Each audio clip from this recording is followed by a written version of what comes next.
A paz, amados, estamos aqui com mais um projeto estudando a Bíblia de Gênesis a Apocalipse, amém? Sempre na parceria com Sérgio Medeiros, foto e vídeo desde já. Não esqueça de dar aquele like, compartilhar este vídeo e sentar o dedo aí no sininho das notificações. Hoje nós vamos meditar em profundidade em 1 Reis, capítulo 15. E já no versículo 1 vai dizer que no 18º ano do rei Jeroboão, filho de Nebate, Abias começou a reinar sobre Judá.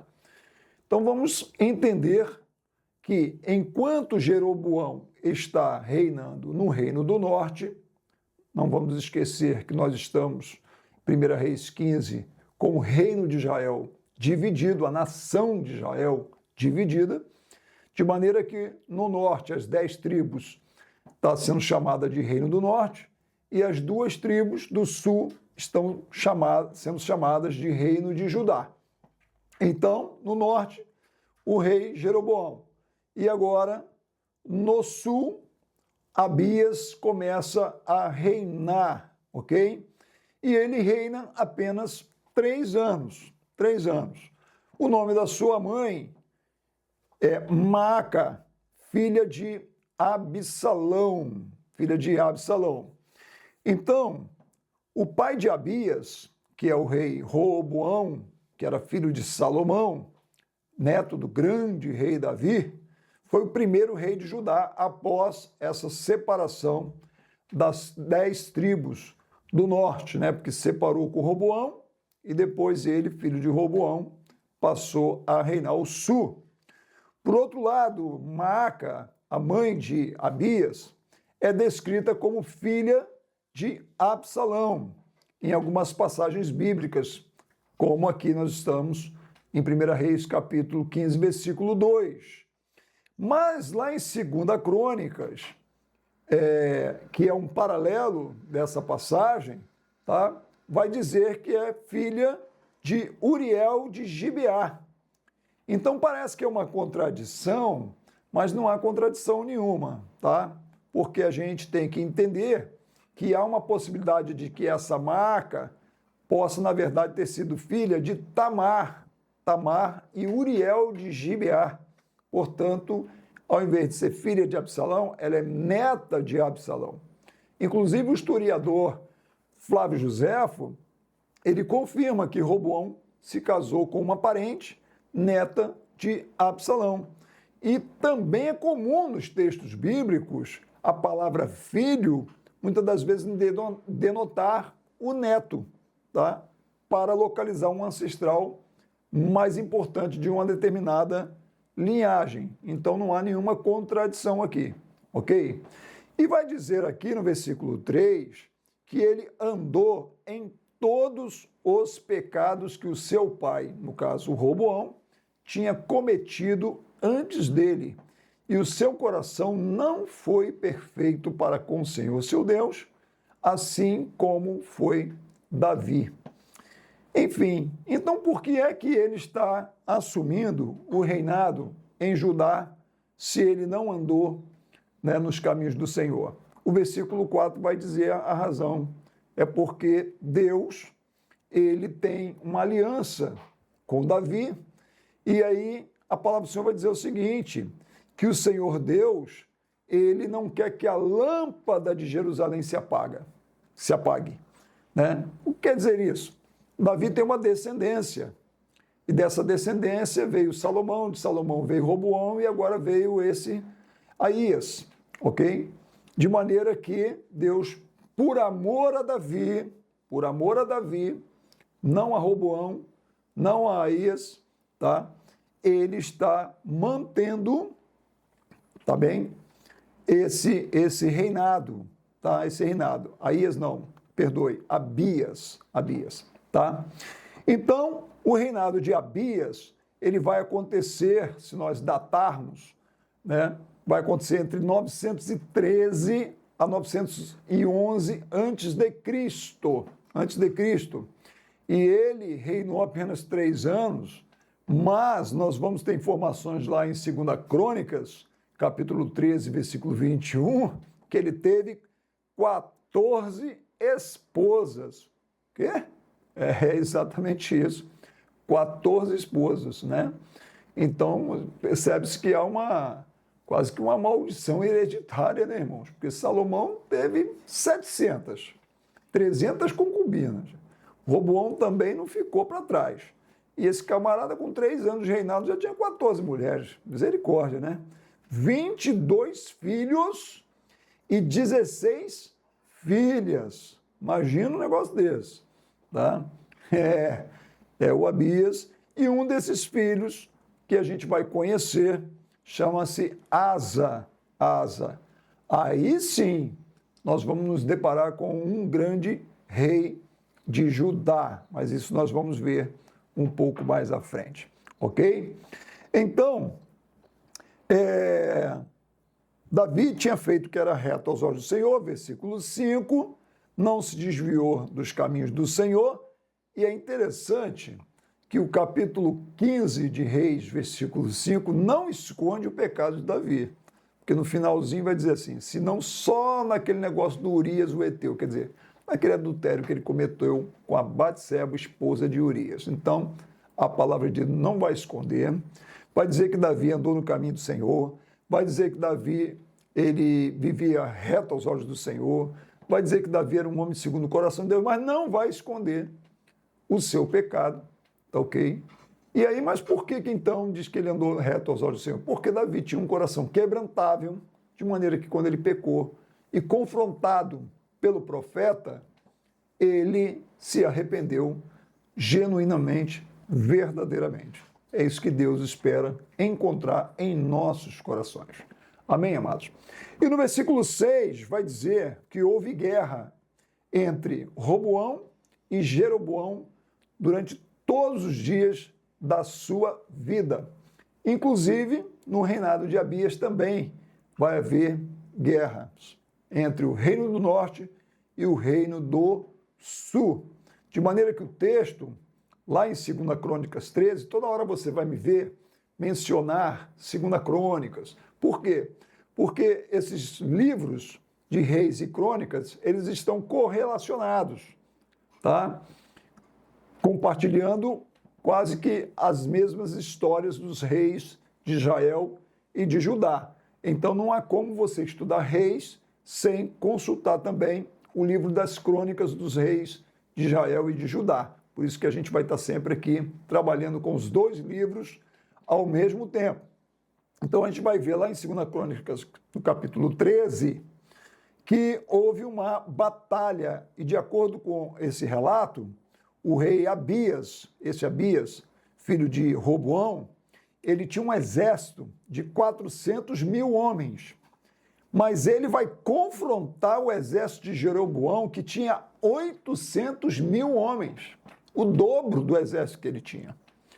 E antes de ir para a guerra, ele sobe no Monte Zemaraim e ele começa a discursar, ele começa a acusar Jeroboão de rebelião contra o Senhor, de rebelião contra a linhagem de Davi.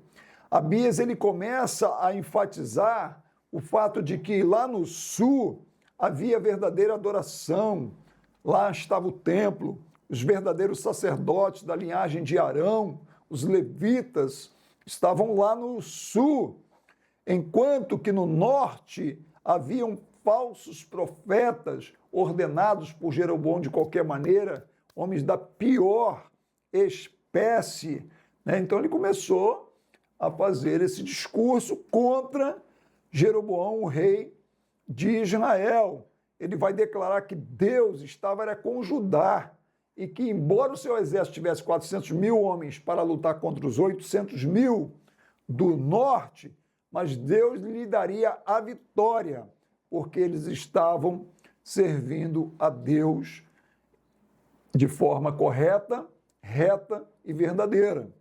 Ok? Então ele vai fazer isso. E sabe o que vai acontecer nessa batalha, irmãos? O que vai acontecer é que Deus vai dar vitória ao sul, tá? E 500 mil soldados de Jeroboão vão cair mortos nessa batalha. Olha, Jeroboão tinha 800 mil, tá? E Abias tinha 400 mil. Mas o Senhor vai honrar aquele que anda nos seus princípios, na sua palavra, tá? E 500 mil homens do norte vão cair mortos nessa batalha.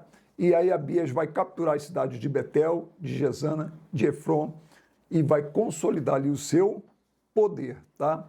E aí no versículo 7 vai dizer que quanto mais dos atos de Abias e tudo que ele fez durante esses 3 anos do seu governo, né, o livro das crônicas, né, vai detalhar mais, tá?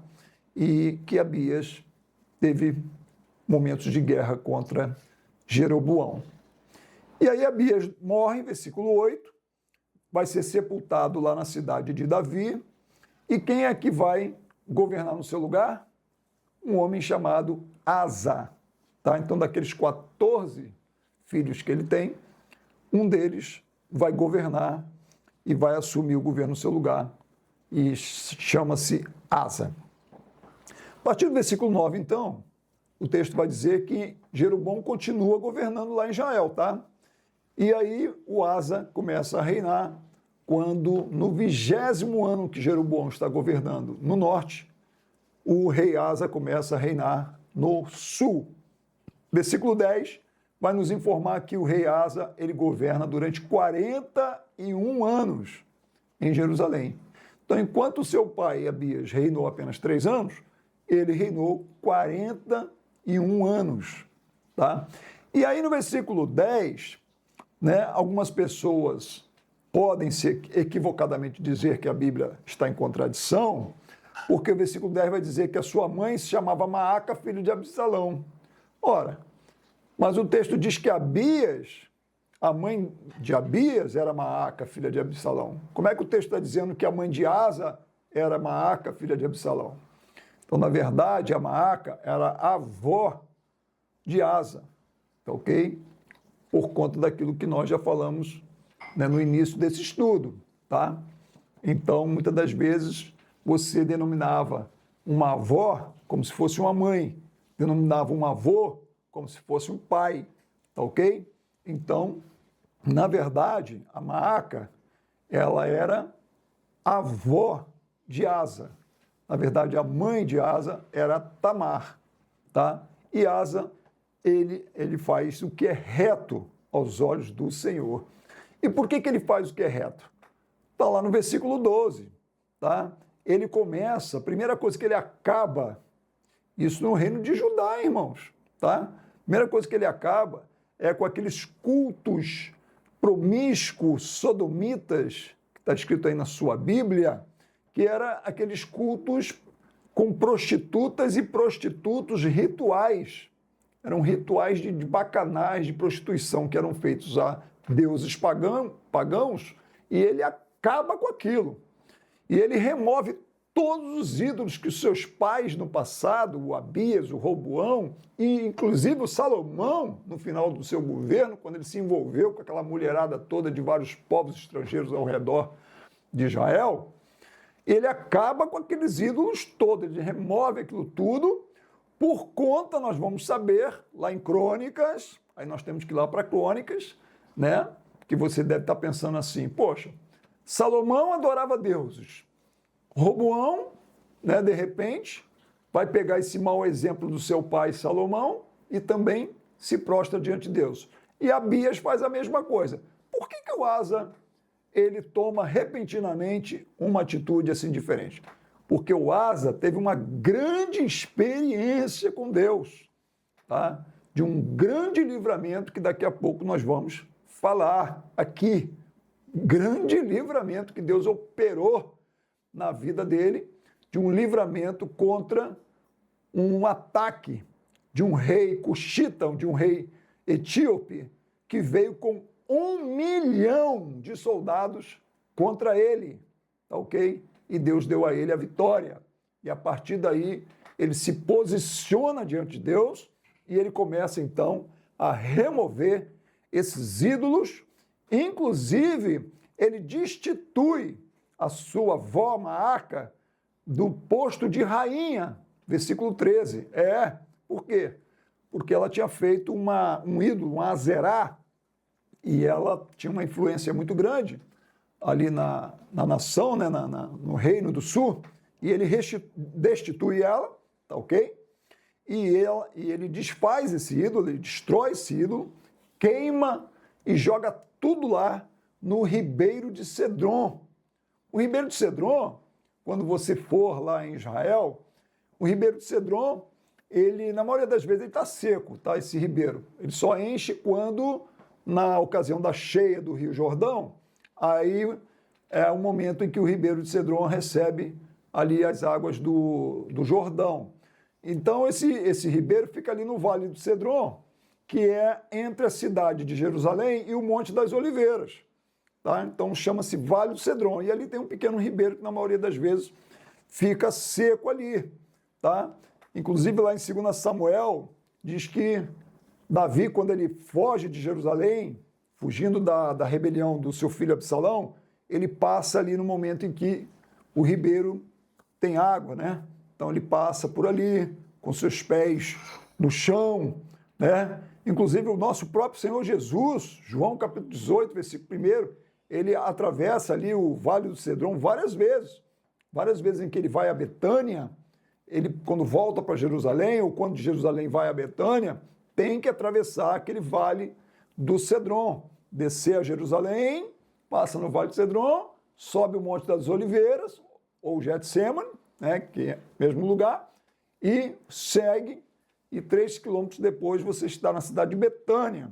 Né? Eu estive lá, passamos por ali, e ali se tornou, no Vale de Cedron, ou também Ribeiro de Cedron, conforme você quiser, ali foi se tornando um lugar para depósito de todo tipo de impureza.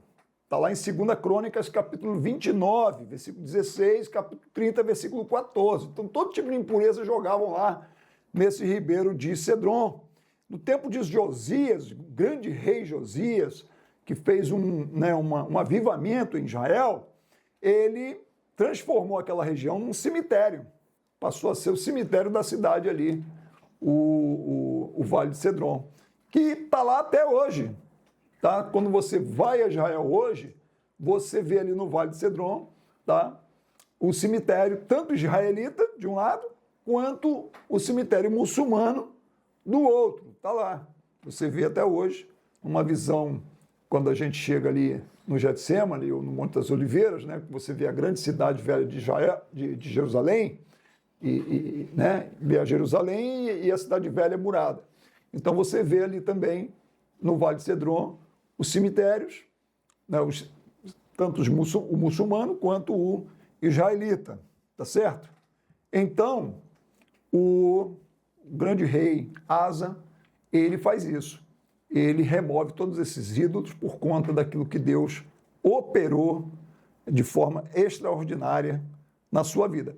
E ele traz de volta os bens consagrados, né, o ouro, a prata, tá certo? Os vasos para o templo, ele traz de volta coisas que tinham sido tiradas do templo, ele traz de volta, tá? Ele faz essa reforma aí tremenda. Que coisa maravilhosa, né, irmãos? Que foi o governo de Asa, embora ele deu um mole, e a Bíblia não esconde, eu acho isso tão interessante, irmãos. Mesmo um homem como o rei Asa, quanto tantos outros grandes homens e mulheres de Deus, a Bíblia ela não esconde os erros desses personagens, tá? Por quê?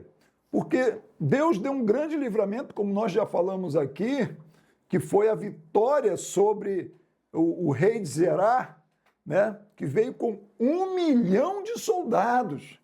Está lá em 2 Crônicas. Tá? É só você pesquisar aí, que coisa tremenda foi isso, gente.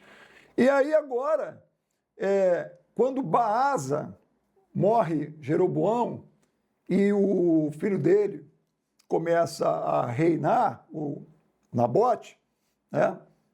Começa a reinar, e o Baasa, ele vai se levantar, vai conspirar, né, contra o Nadab. Desculpa, falei Nabote, né? Nadab, são tantos nomes.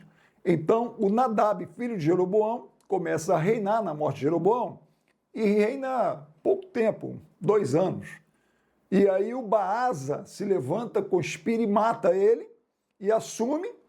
E quando o Baasa se levanta contra o Asa, né, numa guerra, o Asa dá mole. Puxa vida, mas peraí, Deus deu a ele vitória contra um exército que vinha contra ele com 1 milhão de pessoas, por que agora o Baasa, que vem contra ele com um exército bem menor, ele, ao invés de continuar confiando no Senhor, o que ele faz? Ele faz um acordo com o rei da Síria, o Ben-Hadad, filho de Tabrimon, filho de Rezion, tá? E faz um acordo com ele. E vai lá e pega a prata e o ouro que ele já tinha trago para o templo.